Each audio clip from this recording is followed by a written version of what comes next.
మెదక్ జిల్లా వెల్దుర్తి మండలం ధర్మారం గ్రామంలో శ్రీ పెద్దమ్మ జాతర ఉత్సవాలు ఘనంగా నిర్వహిస్తున్నారు. పెద్దమ్మ దేవాలయం 3వ వార్షికోత్సవం పురస్కరించుకొని 3 రోజుల పాటు నిర్వహించే వేడుకల్లో భాగంగా నేడు అమ్మవారికి బోనాల ఊరేగింపు కార్యక్రమం ఘనంగా నిర్వహించారు. బోనాల ఊరేగింపులో చలవ పందిరితో నృత్యాలు చేస్తూ ముద్రా సంఘం సభ్యులు ఆకర్షణగా నిలిచారు. శ్రీ పెద్దమ్మ ఆలయ వార్షికోత్సవ వేడుకల్లో టీపీసీసీ రాష్ట్ర కార్యదర్శి నర్సాపూర్ నియోజకవర్గ ఇన్ఛార్జి ఆవుల రాజిరెడ్డి పాల్గొని అమ్మవారికి ప్రత్యేక పూజలు నిర్వహించారు. రాష్ట్ర ప్రజలంతా సుభిక్షంగా ఉండాలని, పాడి పంటలు బాగా పండాలని అమ్మవారిని కోరుకున్నట్టు తెలిపారు.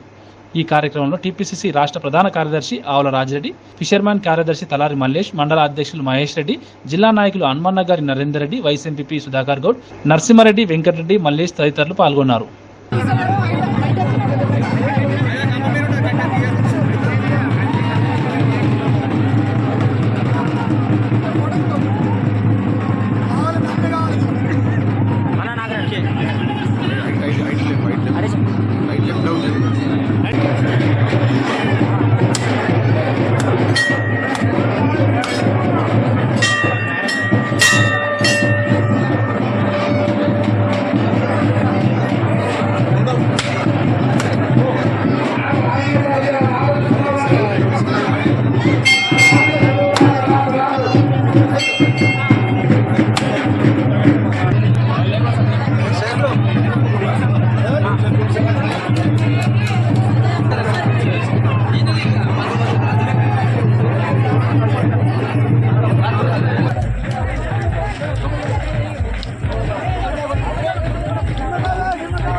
వెల్దుర్తి మండలం ధర్మారం గ్రామంలో చెరువు తలాంలో ఉన్నటువంటి పెద్దమ్మ తల్లి జాతరకు ఆహ్వానించినటువంటి గ్రామస్తులందరికీ, ముఖ్యంగా ముద్రాజ్ సోదరులందరికీ కూడా పేరున నేనందరికీ కూడా ధన్యవాదాలు తెలుపుతున్నాను.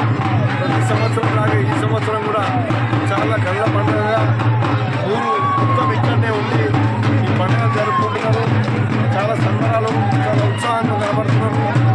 దాదాపు 150 బోనాలు తీయడం, బోనాల కార్యక్రమంలో అందరం పాల్గొనడం ఇదంతా చాలా సంతోషంగా ఉంది. మొత్తం గ్రామస్తులు మరియు ఒక భక్తులందరూ కూడా ఈ గ్రామంలో పండుగ జరుపుకుంటారు. అందరూ కూడా చాలా ఆనందవంతంగా కనబడుతున్నారు. ఇలా ఈ గ్రామస్తులందరూ ఎప్పుడు కూడా ఇదే సంతోషంతో